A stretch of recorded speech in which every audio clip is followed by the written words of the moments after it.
This week, your assignment, should you choose to accept it, is to learn this tasty 3-note per string phrasing idea and start incorporating it into your solos and warm-ups. Scope it out.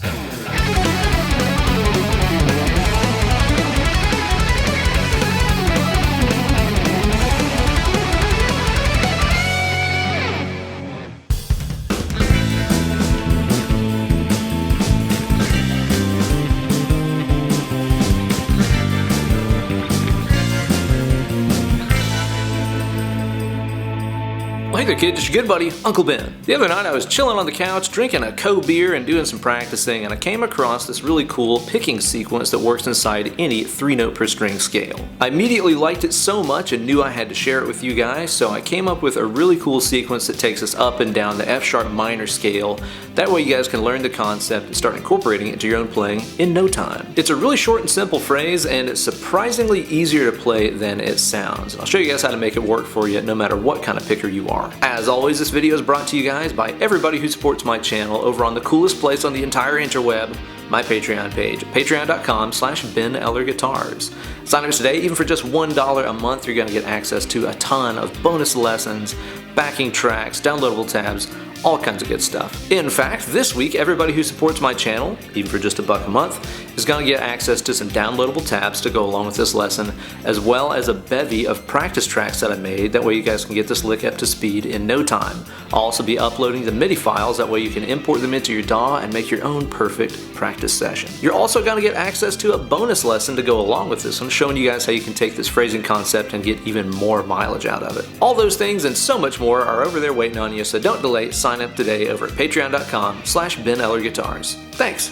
Gear-wise for today's video, I'm playing my lovely Suhr Modern Satin, my favorite guitar in all the land, and I'm playing that through the Fractal Audio Axe FX 3.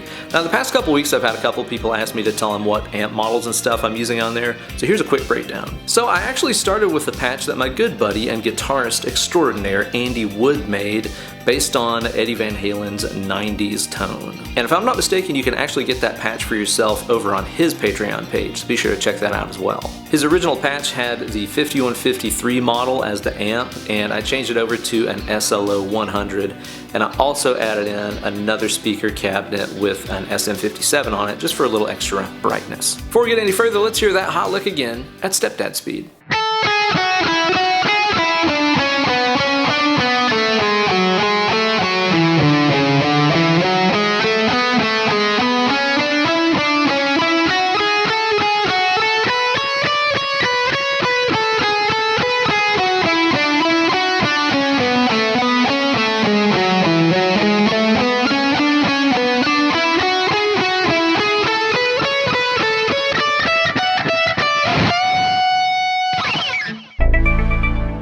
Alright, this lick is based around the F-sharp minor scales. As we move up the neck here, we're only going to be using these notes. F-sharp, G-sharp, A, B, C-sharp, D, E, and F-sharp. It's all based around sextuplets, so we're going to be feeling 6 notes go by per beat, which is very convenient considering that this phrase is based on a 6-note pattern. We're going to begin here on the A note here on the high E string, and that's the only note we're going to play on that string. After this, we're going to go to this big old stretch on the B here.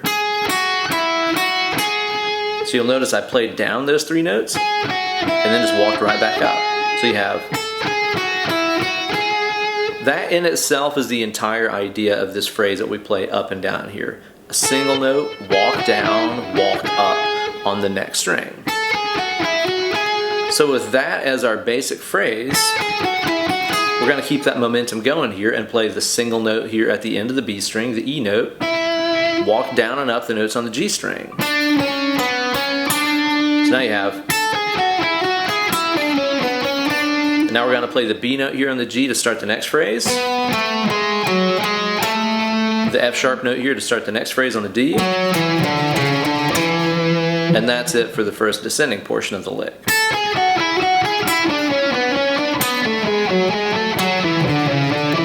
You'll notice as I played that there, I tried to really accent the first note in every grouping with a really aggressive downstroke. 1, 2, 3, 4, 5, 6, 1, 2, 3, 4, 5, 6, 1, 2, 3, 4, 5, 6, 1, 2, 3, 4, 5, 6. This really helps keep you in the groove, especially the faster you're playing this lick. So after you end that descending phrase here on the E note, what you're going to do is to use that little finger again and jump up to F sharp. Now we're going to incorporate that same idea but in an ascending fashion. So single note, walk up, walk down the next string like this. So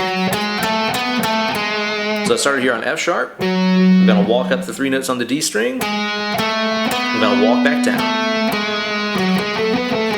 So that's kind of the simple idea of the ascending version of this lick. Now start the same idea, only from the B note on the D string, then from the E note on the G, and then from the A note on the B. So now we have the descending and ascending versions of the lick. Here's that last ascending one again.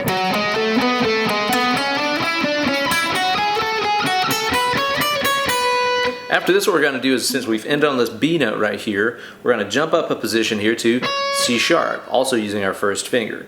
And what we're going to do is to continue this idea. Single note, walk down, walk back up the next string. Now start up here on the G sharp. Now start on D, A. So that entire position will sound like this.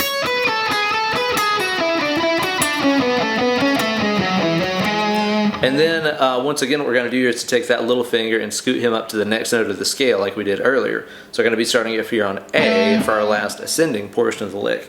So we're going to play single note, walk up, walk down. Start from the D note, start from the G sharp, start from C sharp. So that should be like this.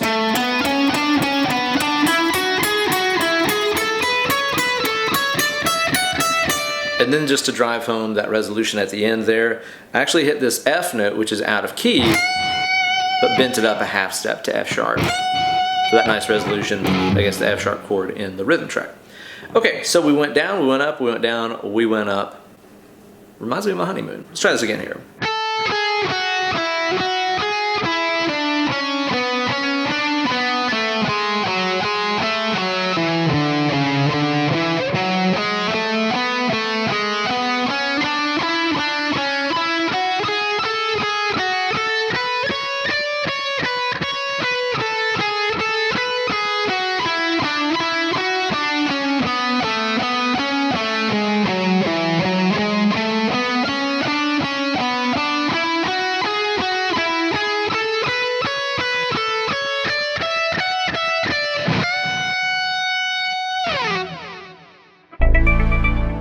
Okay, so this entire lick is based around alternate picking, down, up, repeat, right? There's not really much use or opportunity for economy picking anywhere inside of that phrase. It's not really going to help you out. So if you're like most players, you're going to start this phrase off with a downstroke since it starts on the downbeat, right? Down, up, down, up, down, up, down, up, down, up, down, up, down, up, down, up, down, up, and so on. And what you'll notice about that, even whenever you're playing the ascending version of the phrase, down, up, down, up, down, up, down, up, down, up, down, up, is that all the string changes happen after downstrokes. All of them. And again, that's the hardest part about any fast alternate picking lick, other than maybe the hand synchronization, is making the string changes happen with the pick. But fortunately, this is what we would call a one-way pick slanting lick, where you don't really have to be like a genius of picking to figure out how to play it. Now, whenever I play that, I'm trying to play with a little bit of an exaggerated upwards pick slant. That way my downstroke is really getting out of the strings, like what you're seeing right there. You'll notice the upstroke goes into the strings, the downstroke goes out of the strings. That's not the right picking position for everything that you can play, but it's the right thing to play for this, considering all the string changes happen after downs. It's going to be advantageous for me to fling my pick out every time I'm making a string change happen. Let's take a look at how that looks here close up.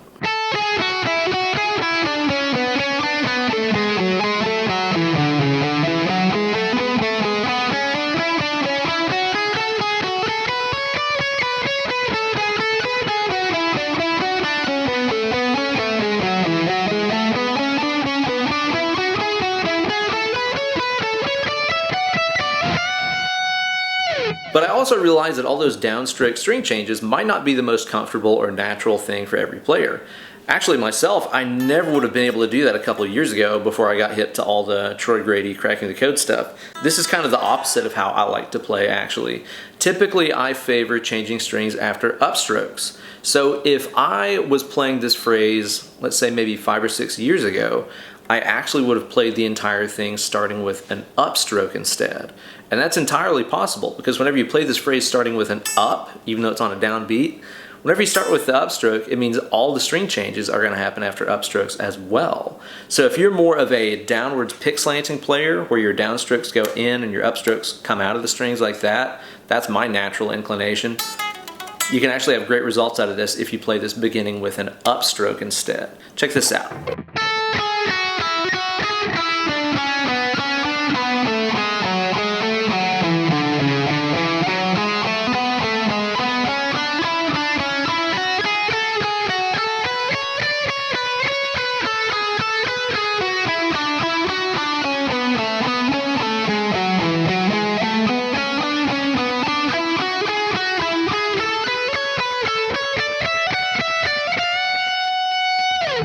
Regardless of what kind of string change you naturally do, I recommend practicing it the opposite way too.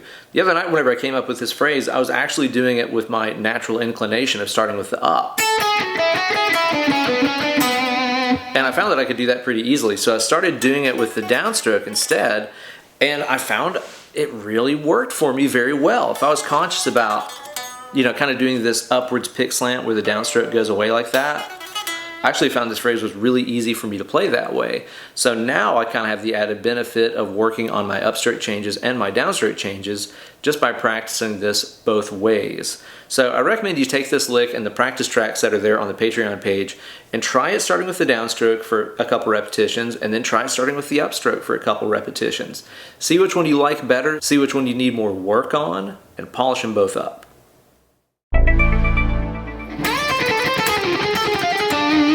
And keep in mind, this phrasing idea works anywhere that you can locate a position in a scale that has a single note and 3 notes on the next string. What I did there a second ago is kind of playing inside that familiar, Jimmy Page kind of blues scale here in D. Just with the kind of symmetrical shape here on the top 3 strings. That's a perfect place to use this, because you can go single note, walk down, walk up, the 3 notes on the next string. Do the same thing again, single note, walk down, walk up. Kind of doubled up that last phrase there. Whenever you learn a sequenced idea like the one we've been talking about today, don't just learn it and practice it in the key and position and stuff I showed it to you in. Start trying to find other places you could utilize it as well. Maybe you know some of those like symmetrical half-hold diminished scales that your guys like, Buckethead and Alan Holdsworth and dudes like that use. You could easily make this work in there, because there's a lot of opportunity for 1 and 3 happening on adjacent strings. 1, 3, 1, 3, 1, 3. Get some really cool spacey sounds that way.